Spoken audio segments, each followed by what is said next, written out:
Assalamualaikum warahmatullahi wabarakatuh, guys. Jumpa lagi bersama Kabudayan Channel.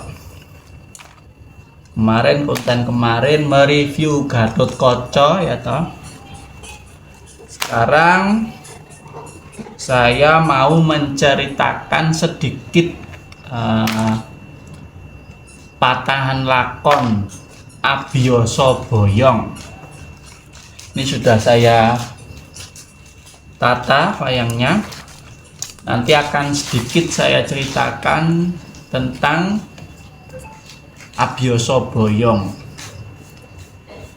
Gimana kisah lengkapnya? Kita lihat videonya.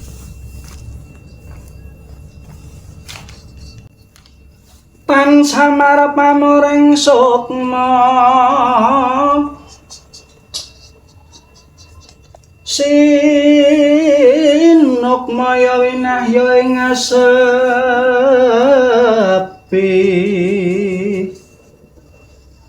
wong sinimpen telenging kalbu pambukaning warana tarlen saking layap lieping aluyup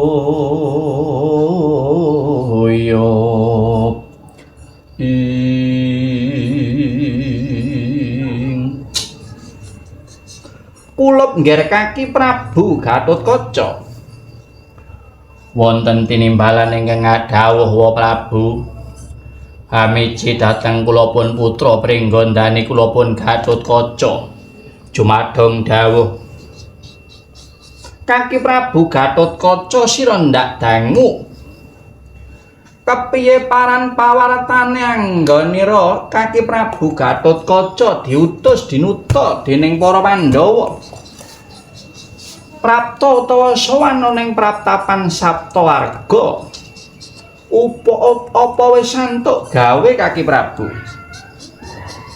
Siwa Prabu Ndarawati kula sumala atur ya ameh matur apa sejatosipun kula sampun prapta wonten ing praptapan Saptawarga sampun pinanggih kalian Kanjeng Hyang Abiyasa bilih kahanan ngamarta nembe congkrah kahanan ngamarta nembe kataman pawelaing Jawata larang sandang larang pangan dawuhipun Koko Prabu Ndarawati sampun kula aturaken Kanjeng Hyang Abiyasa lamun to negara ngamarta saged tentrem walaya jati temah mulya lamun to para Pandhawa saged hamboyongi Kanjeng Hyang Saptawarga wis mbok aturne sampun wa Prabu banjur piye kedadak anggen kula matur kala wau sowanipun duta saking praja negara Ngastina Kanjeng Ewa ngawangga sowan wonten ing praptapan Saptawarga ugi badhe amboyongi Kanjeng Hyang Abiyasa tedhak wonten ing praja negara Ngastina wong Ngastina ya pengin mboyong Kanjeng Hyang Abiyasa kaluhuran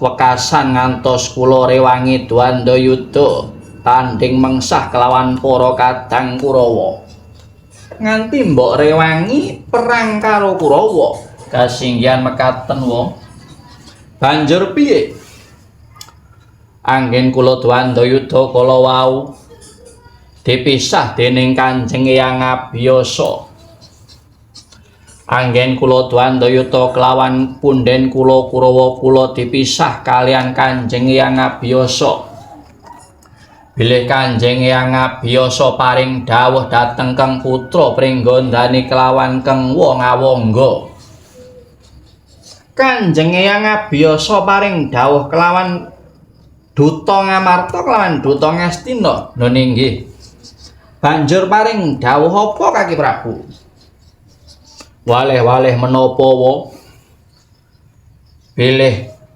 Kanjeng Hyang Abiyasa kala wau purun kaboyong dhateng sinten kemawon. Lamun to ingkang badhe amboyong kala wau saged to mujuti napa ingkang dados panyuwunanipun Kanjeng Hyang Abiyasa.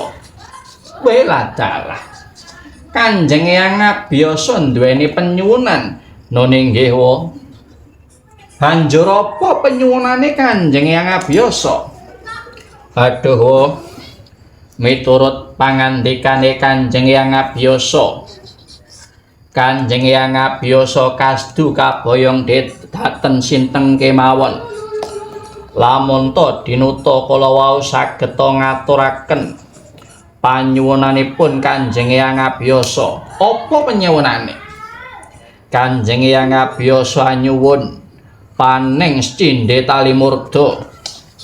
Sinten kemawon ingkang sagah ngaturi panen cindhe tali murda bakal dipun suwitani, bakal purun dipun boyong.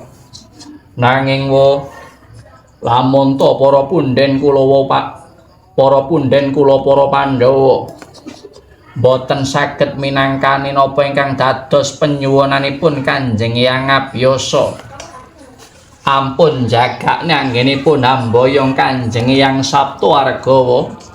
Menika dawuhipun Kanjeng Hyang Saptawarga.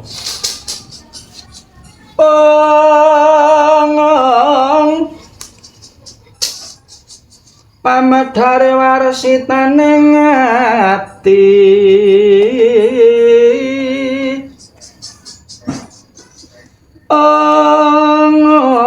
cumantaka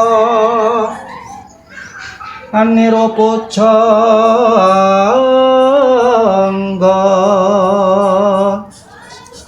dahat mudha ing batining marma kedaginunggong datan weruh kengasemi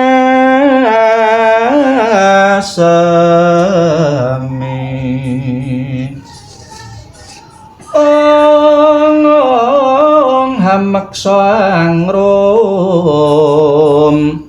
paka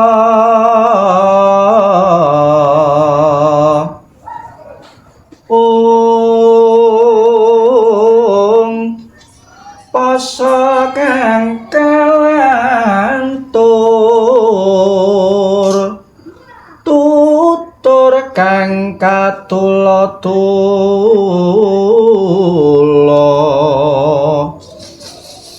dinaraten ari nuruh kelawan ririh merih padhanging sasmita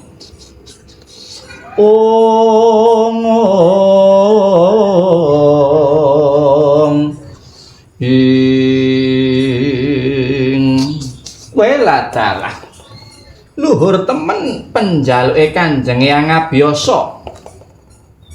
Yen to Pandhawa karo Kurawa kuwi jih darah Barata, mula Kanjeng Hyang Abiyasa duweni panyuwunan. Lak ya ngono to Kaki Prabu. Kaluhuran mekaten wa Prabu Ndarawati.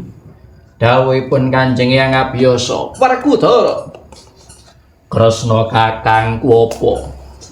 Siadi lak wis krungu dhewe apa dawuh anakmu si Gatotkaca?" "Ya, lamun to Kanjeng Hyang Abiyasa gelem diboyong ana ing negara Ngamarta, lamun to para kadang Pandhawa bisa mujuti paning cindhe tali murda, iya Yai, malah ndak jaluk wektu dina kala mangsa iki siadi ndak pasrah goleki panyuwune Kanjeng Hyang Abiyasa, golek ana paning cindhe tali murda Yai." "Wah, dawuhe Jlitheng Kresna kakangku ya ndak ngestokake. Malah kepasen dina iki siadi golek ana jengkaring Yayi Janaka." "Kon goleki Jlamprong." "Ya Yai." "Eneng endi ndak pasrahke kelawan siadi? Mbok menawa jengkaring siadi Janaka iki ana sambung rapete gegayuhane Kanjeng Hyang Abiyasa." "Mengkono Kresna kakangku." "Ya Yai." Banjur leh ku golek ana ngendi, tak kei kisi-kisi di. Sikisi apa? Siadi sowana ning pratapan Kendali Sadaya ning Kundalini. Sowana Kakang Anoman. Ature Ratu Ndarawati kelawan panjaluke Kanjeng Hyang Abiyasa, aturna kelawan kakangmu Si Senggana. Aku sowana ning pratapan Kendali Sada, sowana ning Kakang Anoman. Iya, Yai. Mengko aturku kelawan penjaluke Kanjeng Hyang Abiyasa sowana utawa kandhakna kelawan Kadangmu Tuan Anoman. Mengko Kadangmu Tuan Anoman sing bakal meni dalan kelawan Siadi. Wah, mengkono. Iya, Yai. Malah wektu dina iki aku njaluk pamit jliteng tresna kakangku. Golek ing upadi ana ngendi dununging paning Cindhe Talimurda kelawan goleki adhiku Jlamprong sing jengkar saka ing negara Ngamarta. Ya mung pati-pati Siadi Werkudara Raja Bali ana ing kasatriyan Jodipati. Lamun to durung gembol, durung mundi panen Cindhe Talimurda kelawan durung nemokke Yai Janaka, Yai. Yo, aku njaluk pamit ndak balangi puja mantra muga Siadi leda ing karya, Yai. Itu tadi guys, sedikit cuplikan tentang lakon Abiyasa Boyong. Tuh, jadi Abiyasa minta panen Cindhe Talimurda. Itu sedikit cuplikannya. Untuk melihat channel-channel yang berikutnya, cerita-cerita berikutnya, silahkan like, komen, dan subscribe channel Kabudayan Channel supaya tidak ketinggalan video-video yang saya upload. Cukup sekian. Terima kasih. Wassalamualaikum warahmatullahi wabarakatuh.